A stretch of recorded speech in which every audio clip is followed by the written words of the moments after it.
কোনো রকম টেস্ট ছাড়াই শরীরে ভিটামিন ও মিনারেলের ঘাটতি আছে কিনা তা জানা সম্ভব। মিলিয়ে নিন আপনার সাথে। ১. সবসময় ক্লান্ত ও দুর্বল লাগছে। আয়রন রক্তে অক্সিজেন পরিবহনে সাহায্য করে। এই আয়রনের অভাব হলে কোষে অক্সিজেনের ঘাটতি দেখা দেয়, ফলে কোষে শক্তি উৎপন্ন হয় না, তাই সবসময় ক্লান্ত ও দুর্বল লাগে। ২. চুল পড়ছে ও নখ ভেঙে যাচ্ছে।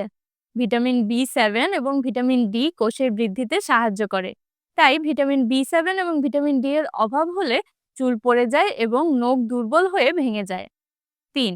ঠোঁট ফাটছে ও মুখের কোণে ঘা হচ্ছে। ভিটামিন B2 ও ভিটামিন B6 ত্বক এবং মিউকাস মেমব্রেন ঠিক রাখে। এই ভিটামিন B2 ও ভিটামিন B6 এর অভাবে এই জায়গাগুলো আগে ক্ষতিগ্রস্ত হয়, তাই ঠোঁট ফাটে এবং মুখের কোণে ঘা হয়। ৪. রাতে পায়ে টান ধরছে ও মাসেল ক্র্যাম্প হচ্ছে।